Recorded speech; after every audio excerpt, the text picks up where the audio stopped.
मुझे यही लगता है कि कभी निकले यही निकलेगा कि इसके साथ सेक्सुअल असॉल्ट किया गया या अटेम्प्ट किया गया और वो उसके बाद उसका मर्डर किया गया, जो मोस्ट प्रोबेबली स्ट्रेंगुलेशन। मेरी ऑब्जर्वेशन क्लियर कट ये है कि this is a case of murder and not of A suicide. First postmortem report of Bhiwani is more authentic. PGI की रिपोर्ट ऑथेंटिक नहीं है, उसके अंदर डेलिबरेटली या इग्नोरेंस की वजह से, ठीक है, या ओवरसाइट की वजह से, जल्दबाजी में उन्होंने बहुत सी चीज़ें मिसिंग कर रखी हैं और बहुत सी चीज़ें गलत लिखी हैं। ठीक है, मैं इस पर रिलाई करूँगा, इस पर नहीं करूँगा। उसके सुसाइड नोट के बारे में जो कहा जा रहा है वो बिल्कुल गलत है। सुसाइड नोट नहीं है वो इट्स ए जनरल राइटिंग। अगर लिखी भी है, असल में तो मैं यही नहीं मानता उसके रनिंग एंड को देख के कि ये उसकी लिखी हुई है। और अगर उसकी लिखी भी हुई है तो वो डेथ के लिए नहीं है, वो इंडिकेट करती है कहीं जाने के लिए। ओके, वो पर्टिकुलरली डेथ पे नहीं करती। तो मेरा अपना पर्सनल ओपिनियन है, बाकी इन्वेस्टिगेशन अगर ये सीरियसली हरियाणा पुलिस ही करती है, सीबीआई करती है, निकाल के लेके आती है, और बहुत ही कोई ऐसी चीज़ें आ जाती हैं कि जिसमें हमारी प्रिजम्पशन सारी अलग हो जाए तो बात अलग है। अदरवाइज़ इसके अंदर जो सिनेरियो है, अपने एक्सपीरियंस से मैं ये कह सकता हूँ कि इस लड़की के साथ स्ट्रेंगुलेट करने के लिए उसको मारा गया है। दोबारा एक बार, स्ट्रेंगुलेशन, इसकी डेथ जो है वो स्ट्रेंगुलेशन से हो सकती है। गला दबा के? गला दबा के, गले को किसी चीज़ से दबा के, किसी भी कपड़े से, किसी रस्सी से, किसी चीज़ से, जब उन्होंने रेप किया, रेप करने के बाद उसका मर्डर किया, वो गला दबा के। इसलिए नेक नष्ट की गई है। अब नेक के अंदर सबसे पहला होता है हाइड बोन होती है, वो टूटती है। जैसे ही आप स्ट्रेंगुलेट करते हैं वो टूटती है। अंडरलाइंग स्ट्रक्चर सारे के सारे गायब हो गए। वो जानवरों ने उन हड्डियों को तो चबा लिया, लेकिन सॉफ्ट टिश्यू को, सॉफ्ट पोर्शंस को नहीं खाया। Kidney missing, kidney left missing, spleen missing. ये कैसे मिसिंग है? इन्होंने तो उसके पीसेस भेजे। जब पीसेस भेजे हैं तो ये चीज़ कहीं जा ही नहीं सकती। अब मुझे ये बताओ कि वो मड और वीड्स कहाँ से आ गए? बॉडी एक बार पोस्टमार्टम हो चुकी है। हाँ, उस पे कपड़े थे, वो कपड़े उतार के उस बॉडी को क्लीन किया जाता है। उसके बाद सूचर्स लगाए जाते हैं उसके ऊपर। सब पीजीआई में कैसे आ गए? यहाँ पे इसमें मड कैसे आ गई? वीड्स कैसे पहुँच गए यहाँ पे? यहाँ तो क्लीन बॉडी आएगी। नमस्कार दोस्तों, गुरुकुल ऑफ पॉलिटिक्स पर आपका स्वागत है। मैं हूं आपका दोस्त धर्मेंद्र कंवारी और आज हमारे साथ हैं एडवोकेट प्रदीप मलिक जी। दोस्तों, जब भी कोई क्राइम होता है तो सबसे पहला जो काम है वो पुलिस करती है। पुलिस जाके मौके पे सीन ऑफ क्राइम देखती है, सबूत जुटाती है और फिर एफआईआर दर्ज करती है। उसके बाद जो दूसरा काम है वो डॉक्टर्स का होता है। अगर किसी की डेड बॉडी मिली है तो उसका पोस्टमार्टम होता है और एक एक चीज़ डिटेल में उसकी दर्ज होके पोस्टमार्टम रिपोर्ट बनती है। और तीसरा अंतिम और महत्वपूर्ण जो काम होता है वो काम एडवोकेट का होता है, क्रिमिनल लॉयर्स का होता है।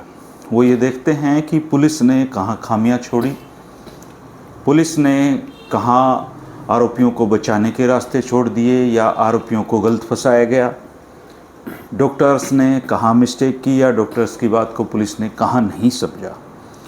तो अब मनीषा जो हत्याकांड है उसमें दो तो पोस्टमार्टम रिपोर्ट हैं। एक भिवानी की है जो सिविल हॉस्पिटल है उसकी, एक है पीजीआई की।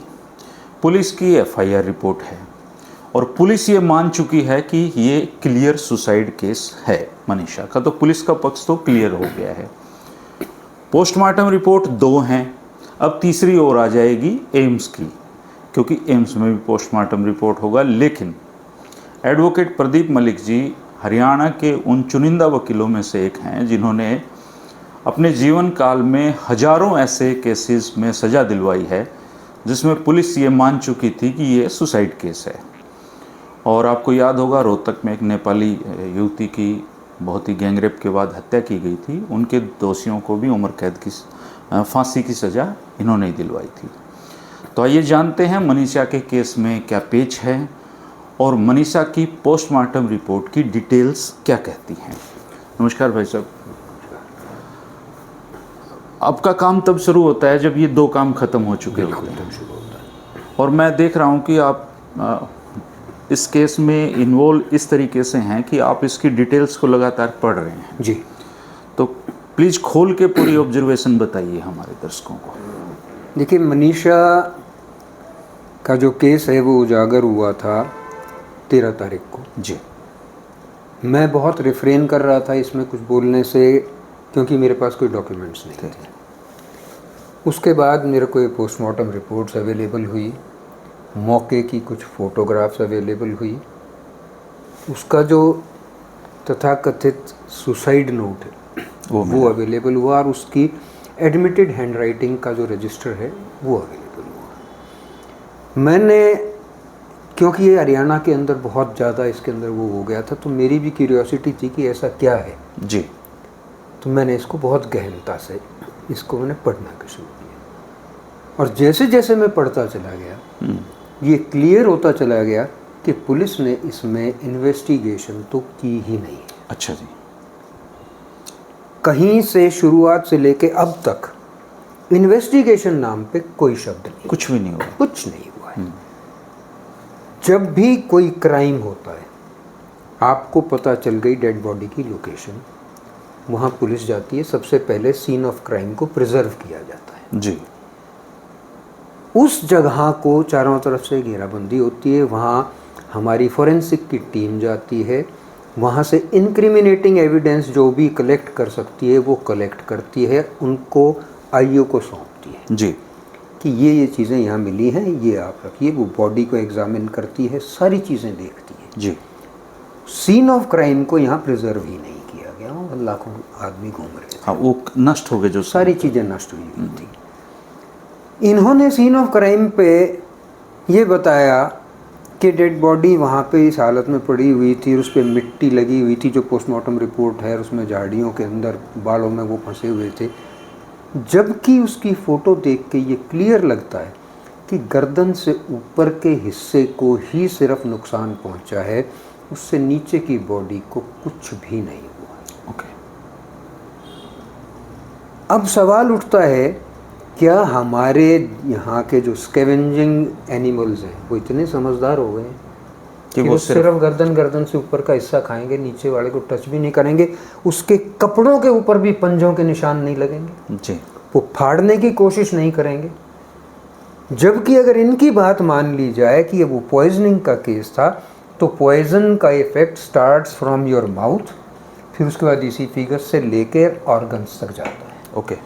उसकी लेग्स, उसकी थाइज, उसके हिप्स, इन तीनों पे पॉइजन का कोई असर नहीं होगा। हमारे यहाँ गिद्ध है ही नहीं, खत्म हो चुके हैं। आदमियों में बाकी हैं। हाँ, हायनाज, हाँ आदमियों में तो बहुत हैं। हायनाज नहीं है। उस इलाके में गीदड़ हो सकते हैं, कुत्ते हो सकते हैं। जी। अब वो कुत्ते की और गीदड़ की ये वो होती है कि वो सॉफ्ट फ्लैश को खाएगा। हाँ, मैं भी सोच रहा था इस एंगल से कि मतलब यहाँ तो सबसे हार्ड मांस है, हार्डेस्ट, और वो भी गर्दन का। अगर चॉइस मिले तो यहीं से खाएंगे लोग, वो इसी जगह से खाएंगे, लेकिन उस जगह को तो टच ही नहीं किया हुआ। ये दोनों पोस्टमार्टम रिपोर्ट्स के अंदर ये है कि उनके अंदर कहीं किसी ने किसी को टच नहीं किया हुआ। पैर भी यों के यों हैं, थाइस भी यों के यों हैं, हिप्स भी यों के यों हैं, गर्दन से नीचे बिल्कुल साफ है। ओके। मिट्टी तक नहीं लगी हुई उसके कपड़ों पे। अच्छा जी, जबकि वो खेत में थी, खेत में पड़ी थी, ऊपर बिल्कुल साफ है, कहीं कुछ नहीं है। तो ऐसे कौन से समझदार कुत्ते थे जिन्होंने कहा कि नहीं बने, इसकी बॉडी खराब नहीं करनी, सिर्फ ऊपर से खा लो, इसका मुंह खा लो बस। अब इसके अंदर भिवानी वाली जो पोस्टमार्टम रिपोर्ट है जी, मैं कहता हूँ that was the first postmortem report, और वो पीजीआई वाली से कहीं ज़्यादा ऑथेंटिक है। पीजीआई से ज़्यादा बेटर है। उसके अंदर अब जो इन्होंने कह दिया यहाँ पे कि रेप नहीं है, इन लाइंस को पढ़ें। Yellow colour salwar found torn, फटी हुई मिली। The salwar at anterior superior aspect and nada found open. Okay. intact in situ with struggle signs appreciated over the salwar and pink color. Struggle science थे, जैसे वो रोक रही हो, कोई ज़बरदस्ती उतार रहा हो। वो स्ट्रगल साइंस कैसे आ गई वहाँ पे? नाड़ा खुला था। नाड़ा कैसे खुला रह गया? या तो डेथ के बाद किसी ने पहनाई है वो, या उससे पहले उतारने की कोशिश की। अब जब वो उसकी डेथ हो चुकी, वो स्टेटमेंट नहीं दे सकती, तो हमारे पास सिर्फ सर्कमस्टांशियल एविडेंस है ये जानने के लिए उसके साथ सेक्सुअल असॉल्ट हुआ या नहीं। और ये एक बहुत ही इम्पॉर्टेंट एंगल है कि हाँ, उसके साथ जहर खाने वाला आदमी अपना नाड़ा खोल कर नहीं लेटेगा। She is a lady. आदमी तो फिर भी हो जाए, एक लेडी इस तरीके से अपने उसमें नहीं पड़ेगी। हाँ, वो मतलब अपना नाड़ा खोल के जहर नहीं खाएगी। खोल के किस लिए जाएगी वहाँ, किस लिए लेटेगी? अगर उसने जहर खाने के बाद इरिटेशन भी हो रही है तो गले पे, गर्दन पे, इस जगह होगी, वो इसी से वो करेगी, पलटा इधर उधर पलटेगी, वो वहाँ पे कुछ है ही नहीं। बिल्कुल। फिर वो वहाँ गई है, अगर चलो पहली चीज़ तो अगर उसने जहर ही खाना था तो अपने घर पे खा सकती थी। उसको इतनी दूर जाने की ज़रूरत ही नहीं थी। खेतों में क्यों गई वो वहाँ, जहाँ पे वो देखी जा सकती थी, 10 आदमी आते जाते देख सकते थे उसको। आमतौर पे कोई लड़की जहर खाती है, वो घर चूज करेगी। सिक्लूडेड एरिया, मतलब जहाँ पे वो अपनी प्राइवेसी में होगी। उसके बाद अगर उसने वहाँ जहर खाया है तो वहाँ जहर की शीशी मिलेगी। हाँ, कोई रैपर मिलेगा, कोई कागज़ मिलेगा जिसके अंदर उसने पीस रखी है। अगर गोलियां खाई हैं तो उसको गटकने के लिए पानी की बॉटल्स मिलेगी कोई। जो सीन ऑफ क्राइम दिखाई दे रहा है वहाँ पे ऐसा कुछ नहीं, उसमें कुछ नहीं है। सिर्फ उसकी जूतियाँ पड़ी हुई हैं उतरी हुई साइड पे, एक वो भी जैसे किसी ने उतार के वहाँ फेंक दी। फिर मुझे पता नहीं है उस चीज़ का, लेकिन मुझे बताया गया है कि वहाँ 3 शराब की बोतल मिली हैं और गाड़ी के निशान मिले हैं। ये मैं इसको ऑथेंटिकेट नहीं कर सकता क्योंकि मैंने ना देखे और ना मेरे को ऐसी कोई हो, मुझे कुछ बताया गया। अगर ऐसा है तो ये वेरीफाई करना बहुत ज़रूरी था पुलिस के लिए कि वो गाड़ी के निशान किसके थे, कौन सी गाड़ी के थे, कहाँ से। आप सबसे पहला पुलिस का काम ये था, वहाँ जाते ही मोबाइल टावर्स की डंप उठाते। उस एरिया तो उठाए होंगे उन्होंने, उस एरिया, उसको गिरफ्तार क्यों नहीं किया, इंटरोगेट क्यों नहीं किया?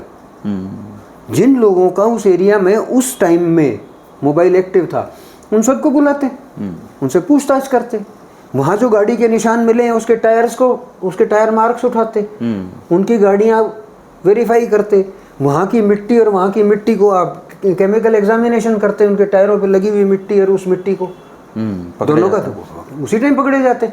नेपाली लड़की वाले में कैसे पकड़े गए थे? उनके जूतों से मिट्टी निकाली गई थी घटनास्थल की मिट्टी से, उसको केमिकली मैच किया गया, मैच होगी वो मैच हो रही थी। यहाँ भी वो टायर्स के साथ मैच हो सकती है। कल को वो पकड़े जाएं, उनके कपड़े उनके जूतों से मिल सकता है, सारी चीज़ें।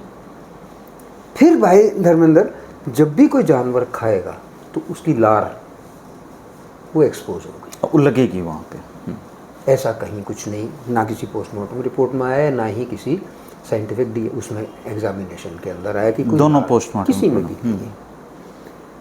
फिर फ्रैक्चर्स हैं पीजीआई की रिपोर्ट में। अच्छा, एक सबसे पहली चीज़ ये कहते हैं, आईज को आप आईज देखें सबसे पहले, आई बॉल्स मिसिंग। हाँ, आई बॉल्स, वो तो कह रहे हैं नोच ली वो। हाँ, वो नोच रखी है। ठीक है जी, ये भिवानी वाली रिपोर्ट कहती है there were no eye balls. अब पीजीआई की रिपोर्ट देखें, pupil right decomposed, pupil left decomposed, cornea conjunctive decomposed, cornea conjunctive left decomposed. मतलब कॉर्निया भी था, प्यूपिल्स भी थे। अगर ये थे तो कैसे चली गई आंखें बाहर? इसके अकॉर्डिंगली तो सब कुछ था भिवानी की रिपोर्ट के अनुसार। भिवानी, पीजीआई की रिपोर्ट। भिवानी वाला कहता है कि नहीं है, प्यूपिल right missing, प्यूपिल left missing, cornea conjunctiva missing, cornea right missing. Bhiwani की रिपोर्ट ये कहती है कि ये नहीं थे, है ही नहीं। वो कह रहा है कि कहते हैं कि इसमें है। वो कहाँ से ले आए? ये क्लियर दिखाई देता है कि पीजीआई वाली मैनिपुलेटेड है। उन्होंने किया ही कुछ नहीं, उन्होंने तो आंख बंद करके कर दिया सब कुछ। इन्होंने स्प्लीन का टुकड़ा भेजा हुआ है, किडनी के टुकड़े भेजे हुए हैं, उन्होंने उसको एब्सेंटी कर दिया।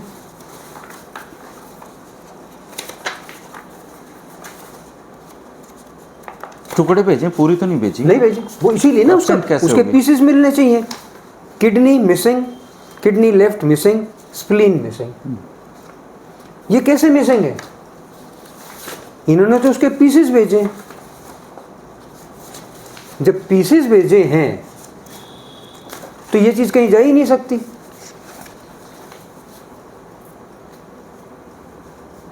Half of each kidney, pieces of spleen, ये भेज रखा है।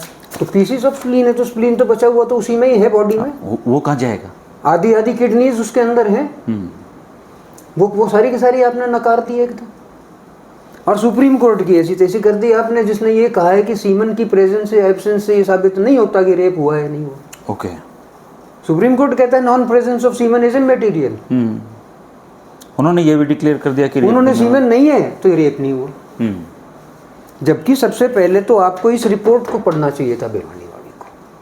आपके पास सेकेंडरी एग्जामिनेशन के लिए आई है बॉडी, तो आपको सबसे पहले ये देखना चाहिए कि पहली पोस्टमार्टम रिपोर्ट में क्या है, क्या क्या है, और उसके हिसाब से आज जो बॉडी मिली है उसमें क्या डेफिशिएंसी उन्होंने छोड़ रखी है, जिसको हमको देखना है।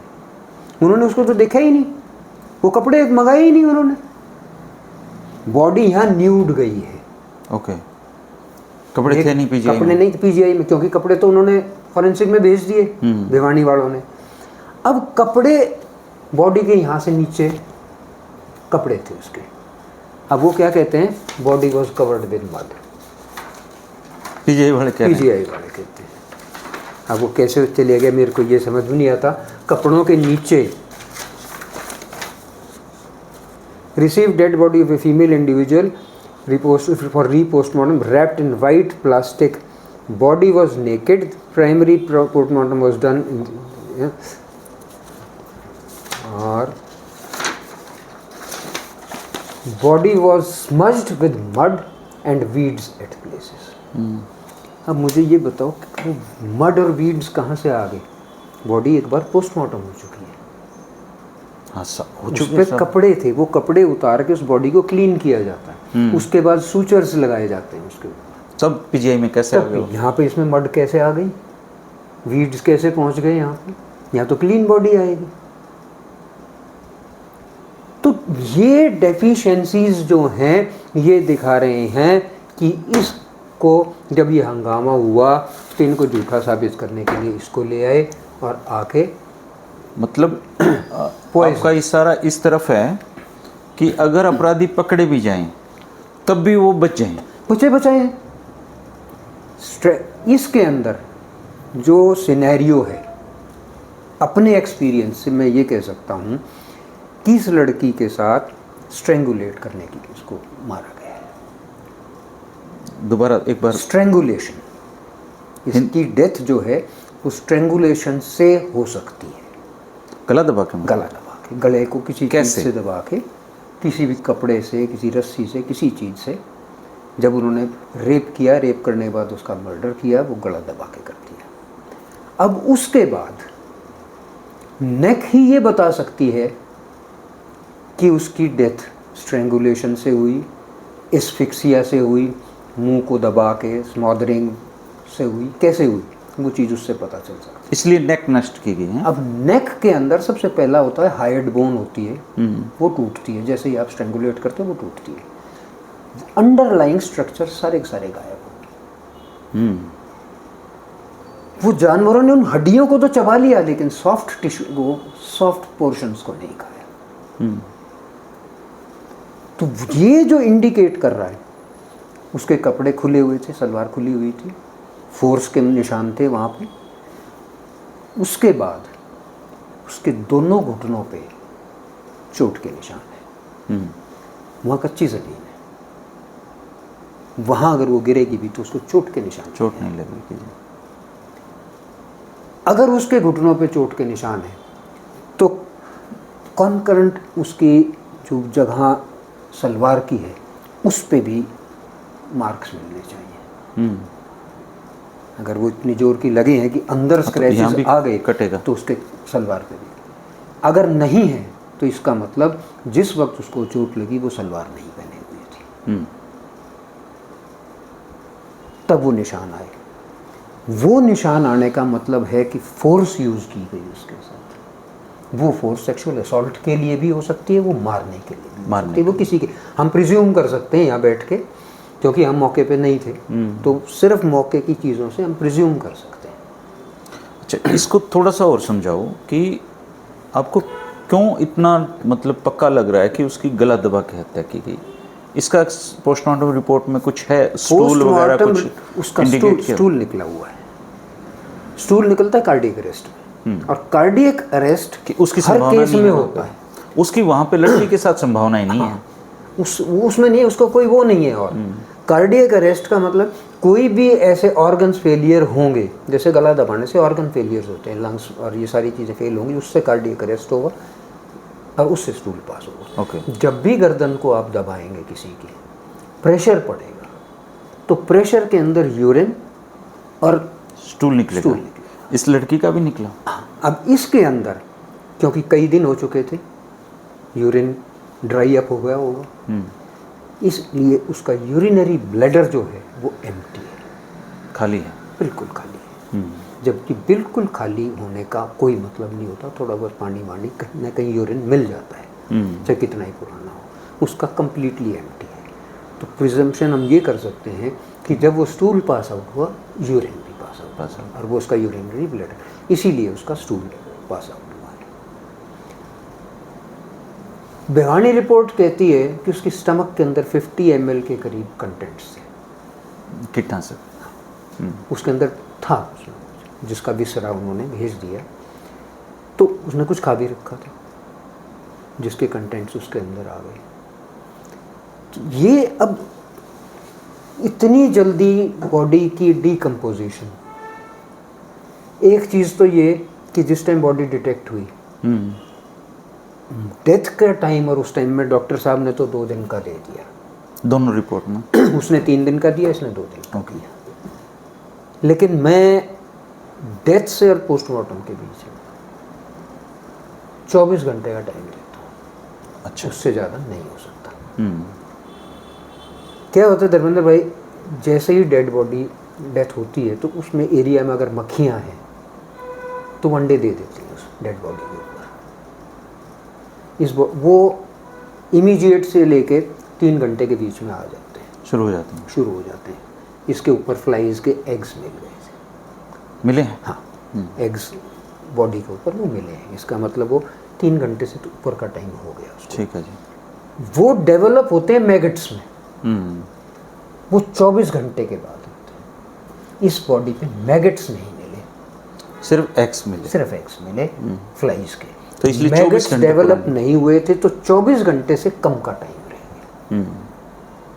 गया। अगर 24 घंटे से ज़्यादा होता तो मैगट्स, क्योंकि बरसात का सीज़न है, डीकम्पोजिशन ज़्यादा होती है इस मौसम में, मैगट्स हो जाते हैं। नॉर्मली भी आपने सुना होगा, लोगों से कहा जाता है कि बरसात के अंदर मीट मत खाओ, जल्दी ख़राब हो जाता है, ये हो जाता है, वो इसीलिए मैगट्स हो जाते हैं उसके अंदर। तो ये इसमें मैगट्स नहीं थे। इसका मतलब 24 घंटे से कम का समय है डेथ में और पोस्टमार्टम। 14 तारीख को 7 बजे के करीब पोस्टमार्टम हुआ। इसका मतलब 13 तारीख की 7 बजे के करीब के बाद ही उसकी डेथ हुई है। ये एक प्रिजम्पशन है उस सर्कमस्टेंसेस एविडेंस को उसको देखते हुए। तो ये सारी चीज़ें अब इनको पुलिस ने क्यों नहीं जांच की? बहुत आसान था मैं और आप कर सकते हैं इन बातों पे डिस्कस, तो पुलिस का तो काम ही है ये। हमारे को तो जब पुलिस पूरा चालान तैयार करके देती है, तब हम अगर डिफेंस की तरफ से हैं तो पुलिस की कमियां निकालते हैं, प्रोसिक्यूशन की तरफ से हैं तो उनको सुधारने की कोशिश करते हैं। हमारा काम तो बहुत बाद में शुरू होता है, इस टाइम तो इन्वेस्टिगेटिंग स्टेज थी। अगर इमीडिएटली काम किया जाता तो बहुत कुछ मिल जाता। अब वो कह रहे हैं तीसरी पोस्टमार्टम, उसमें कुछ हासिल नहीं हुआ। बॉडी उनको हैंड ओवर की जा चुकी है। गांव के लोग बर्फ़ वगैरह पे रख के ही प्रिजर्व कर सकते हैं। वो पुलिस के पास ही थी। हाँ, वो डिकम्पोजिशन जो है वो और बढ़ती जाएगी उसके ऊपर, उसमें से कुछ हासिल किया। अब तो ये है कि एम्स वाले जो उन्होंने प्रिजर्व कर रखे हैं, जो फॉरेंसिक में भेज रखे हैं, उनको मंगा लें, वो नहीं मंगाएंगे। उन्हीं को आप एग्जामिन कर लें कि हाँ इसमें क्या है। बॉडी और ज़्यादा डिकम्पोज हो चुकी है। उसमें क्या हाँ, वो ये बता सकते हैं, वो ये प्यूपिल्स मिले नहीं मिले, एक ने तो बता दिया मिसिंग है, एक ने कहा कि उसमें तो डिकम्पोज्ड है। अब वो कैसे, आँख जो ख़त्म ही हो चुकी उसको आपने फिर ले आए अब वहाँ। मतलब हैरानी की बात है कि मतलब भिवानी में आँख नहीं थी और वहाँ आ गई, वो आ गई है। अब ये कैसे आ गई?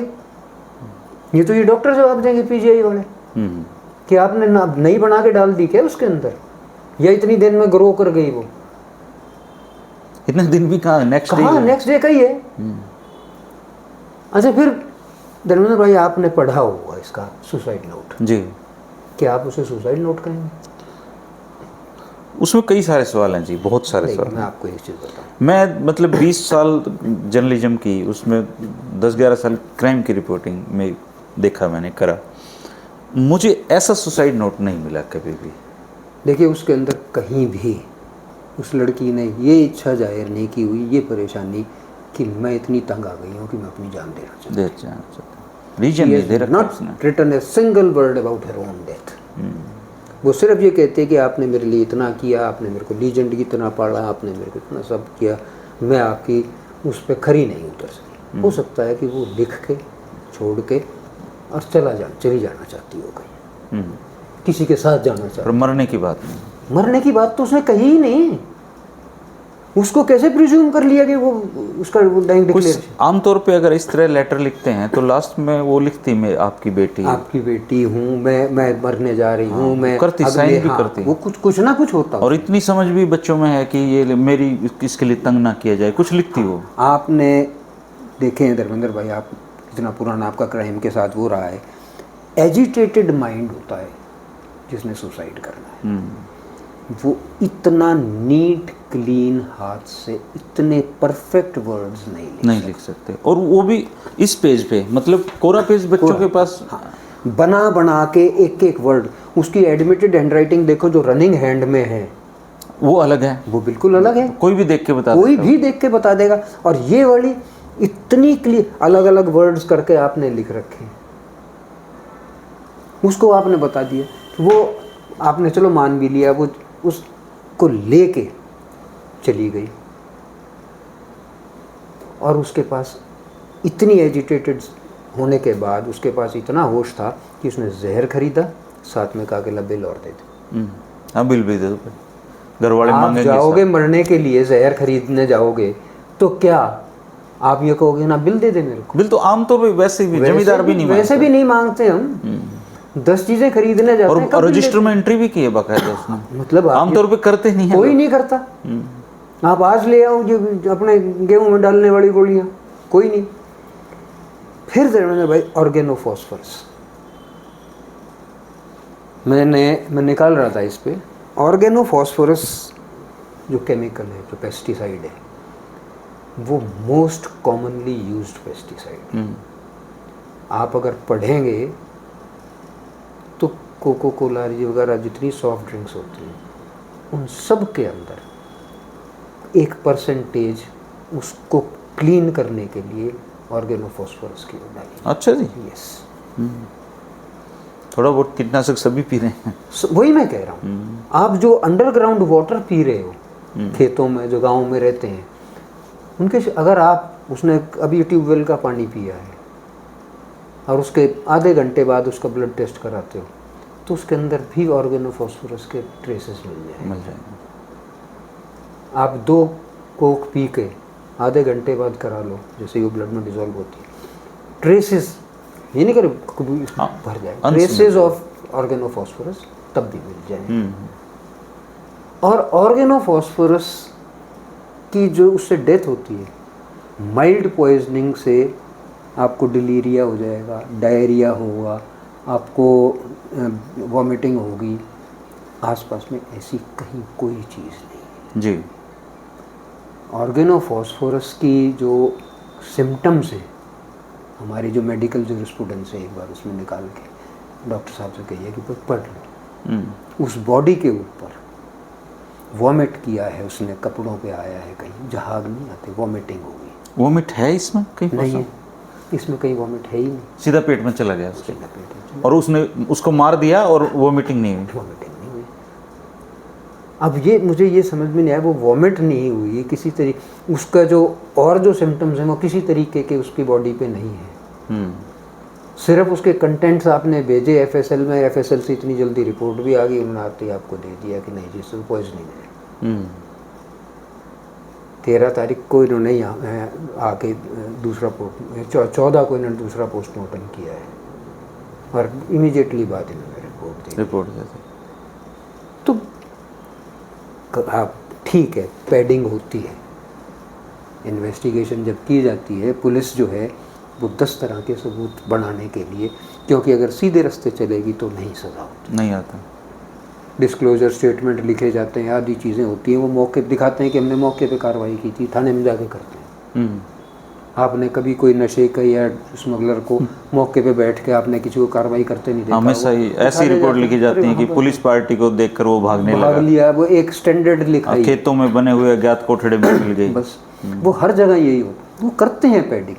लेकिन पैडिंग का भी एक तरीका होता है, जहाँ क्राइम की इतनी ज़्यादा ऐसी वो मतलब ब्रूटैलिटी हो, वहाँ कम से कम आपने, चलो गलती हो गई थी आपसे, आपने इग्नोर कर दिया, चोरी बाजगी हुई थी, कर देते हैं थाने में भी वैसे ही लोग बैठे हैं जैसे हम बैठे हैं, किसी वाहियात ने बोल दिया होगा, लेकिन जब सारी चीज़ सामने आ गई थी तब तो कर देते कि भैया नहीं अब करेंगे। तो मैं ये समझता हूँ कि इसको ना तो पॉलिटिसाइज करना चाहिए कि ये पक्ष है, ये विपक्ष है, ये बीजेपी है, ये देखने चाहिए, इन चीज़ों को देखो। कोई भी समझदार आई होता तो वो इस पे मर्डर का ही केस दर्ज करता। 110% इस पे 100 मर्डर का केस रजिस्टर होता। मर्डर और रेप। शुरुआत के अंदर पुलिस ने क्या लिख के भेजा है,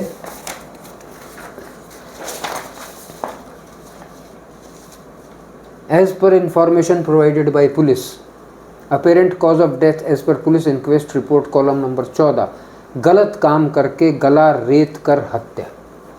फर्स्ट ऑब्जर्वेशन ये थी उनकी, ये उनकी जो एक उसमें जो रिपोर्ट दी 175 की, जो इसको इंक्वेस्ट रिपोर्ट कहते हैं, उसके अंदर ये लिखा। पुलिस शुरुआत में ये मान रही थी कि ये गलत काम करके हत्या हुई है, गला रेत के हत्या की गई। वो कहाँ से शिफ्ट हो गया वो एंगल? अगर यही चीज़ थी तो इस एंगल पे आपने क्यों नहीं काम किया? इसी पे करना चाहिए था। इस पे काम करते, वहाँ से डंप उठाते, मोबाइल वगैरह को उठाते, उनको राउंड अप करते, जिनके साथ उसकी बातचीत होती रहती है, जो उसके आसपास हैं, आप इन्वेस्टिगेट करते भाई कौन कौन उसके दोस्त हैं, किसके साथ कोई झगड़ा हुआ है, या किसी के साथ कोई अफेयर वगैरह तो नहीं था, कोई फुटेज जहाँ जहाँ कहीं कहीं है, हर जगह से लेते। तो अगर आप भागदौड़ करके काम करते हो सारी चीज़ आ जाती सामने। लेकिन इन्होंने पहले तो, सबसे पहले तो, अब वो भी दबाव में आ गए, एसपी साहब का ट्रांसफ़र कर दिया, उनको सस्पेंड कर दिया, उससे क्या हो जाएगा? एसपी यहाँ चला जाएगा, दूसरी जगह चला जाएगा। एसपी तो जांच ही नहीं कर रहा था, जांच तो आईओ करता है। उसका तो कोई रोल ही नहीं था, तब तक उसका आया ही नहीं था। आईओ ने अगर कोताही बरती थी तो उस टाइम तो उसको ये कहता है कि भैया तू जांच छड़ दे, सस्पेंशन से क्या होगा, 6 महीने बाद फिर आ जाएगा, ये मामला ठंडा हुआ, फिर किसी दूसरी जगह जाकर नौकरी कर लेगा। आज भी मैं कहता हूँ कि हमारे हरियाणा के अंदर एक से एक बढ़िया इन्वेस्टिगेटर है। आप तो सबको जानते हैं। हाँ, मतलब इतने गजब के इन्वेस्टिगेटर्स हैं जो जड़ों में घुस जाएंगे। आप लाओ ना उनसे जांच कराओ, सीबीआई से कुछ नहीं होगा।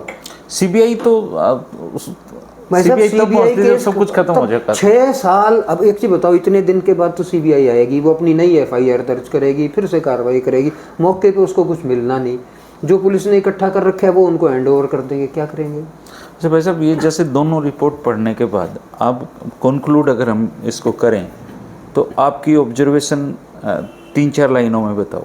मेरी ऑब्जर्वेशन क्लियर कट ये है कि this is a case of murder and not of A suicide. First, postmortem report of Bhiwani is more authentic. PGI की रिपोर्ट ऑथेंटिक नहीं है, उसके अंदर डेलिबरेटली या इग्नोरेंस की वजह से, ठीक है, या ओवरसाइट की वजह से जल्दबाजी में उन्होंने बहुत सी चीज़ें मिसिंग कर रखी हैं और बहुत सी चीज़ें गलत लिखी हुई हैं। ठीक है। मैं इस पर रिलाई करूँगा, इस पर नहीं करूँगा। उसके सुसाइड नोट के बारे में जो कहा जा रहा है वो बिल्कुल गलत है। सुसाइड नोट नहीं है वो इट्स ए जनरल राइटिंग। अगर लिखी भी है, असल में तो मैं यही नहीं मानता उसके रनिंग एंड को देख के कि ये उसकी लिखी हुई है। और अगर उसकी लिखी भी हुई है तो वो डेथ के लिए नहीं है, वो इंडिकेट करती है कहीं जाने के लिए। ओके। वो पर्टिकुलरली डेथ पे नहीं करती। तो मेरा अपना पर्सनल ओपिनियन है, बाकी इन्वेस्टिगेशन अगर ये सीरियसली हरियाणा पुलिस ही करती है, सीबीआई करती, निकाल के लेके आती है, और बहुत ही कोई ऐसी चीज़ें आ जाती हैं कि जिसमें हमारी प्रिजम्पशन सारी अलग हो जाए तो बात अलग है। अदरवाइज़ मुझे यही लगता है कि कभी निकले यही निकलेगा कि इसके साथ सेक्सुअल असॉल्ट किया गया या अटेम्प्ट किया गया, और वो उसके बाद उसका मर्डर किया गया, जो मोस्ट प्रोबेबली स्ट्रेंगुलेशन हो और गला दबा के मारा था। इसीलिए उसके गर्दन और उस एरिया को बिल्कुल ही ख़त्म कर दिया गया, उन सारे अंडरलाइंग स्ट्रक्चर्स को बिल्कुल डिस्ट्रॉय कर दिया गया। बाकी नीचे का कोई बॉडी पार्ट मिस नहीं, कोई नहीं मिसिंग है। ये जो कह रहे हैं ना बॉडी पार्ट्स मिसिंग हो गए, कोई भी पार्ट मिसिंग नहीं है। इससे नीचे बॉडी कंप्लीटली इंटैक्ट है, कपड़े तक इंटैक्ट है, कहीं कपड़ा भी नहीं फटा हुआ सिवाय वो सलवार जहाँ पे उन्होंने बताया फोर्स के उस पर। अच्छा, अब एक टेक्निकल क्वेश्चन पूछ रहा हूँ आपसे। अगर आप इस केस में सरकार की तरफ से हों तो कितने प्रतिशत संभावनाएं हैं कि आप इस बात को साबित कर पाओ कि ये ज़बरदस्ती है? अब ये डिपेंड करता है आगे क्या एविडेंस आएगा, टोटल एविडेंस क्या कलेक्ट हो। और ये अगर 3 रिपोर्ट अलग अलग तरीके से आ गई और लोग पकड़े भी गए तो क्या उनके बचने के चांसेस पुलिस ने छोड़े? 110% बच गए। अगर मैं इसमें डिफेंस का वकील होऊंगा तो मैं डॉक्टर से पूछूंगा, भैया इसमें आँख नहीं है, इसमें आँख है, कहाँ से आ गई? दोनों को रिपोर्ट नकार देगी कोर्ट दोनों कहेगी भैया ये जहाँ संदेह का फायदा मिलेगा। क्या है, where there is a doubt benefit goes to the accused. Okay, जहाँ संदेह है वो मुल्जिम को फायदा देगा। तो ये चीज़ें तो इस केस को ख़त्म कर चुकी। मतलब पहले दिन से लेके अब तक नेग्लिजेंसी हुई है, सिर्फ नेग्लिजेंस। तो फिर न्याय कहाँ से मिलेगा उसको? मेरे को नहीं लगता इसमें न्याय मिलेगा। आप किसी को सीबीआई को दे दो, आप किसी को दे दो, आप सीबीआई क्या करेगी इन रिपोर्ट? क्या करेगी? वो 3 रिपोर्ट थोड़ी बदल देगी। वो इसको नहीं बदल सकती, इसको नहीं बदल सकती, और तीसरी आएगी उसको नहीं बदल सकती। अगर वो और अलग चलेगी तो 3 कॉन्ट्राडिक्ट, जहाँ कंट्राडिक्शन आई वहाँ पे बेनिफिट एक्यूज्ड को मिलेगा।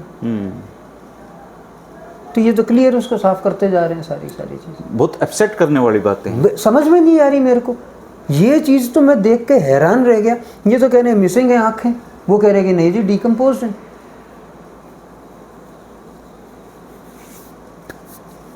तो एक क्लियर कट केस को ख़राब कर दिया गया।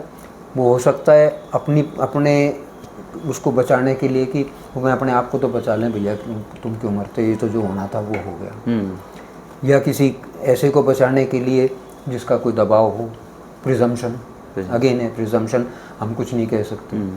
तो कारण तो हज़ारों हो सकते हैं, लेकिन अब भी मैं कहता हूँ कि कोई अच्छा इन्वेस्टिगेटर जो कि दमदार हो, अब तो उसकी गुंजाइश ही खत्म होगी ना जी। अब तो सीबीआई से आएगा, वही है, सीबीआई के पास जाएगा। सीबीआई तो भैया आरुषि केस का क्या किया था?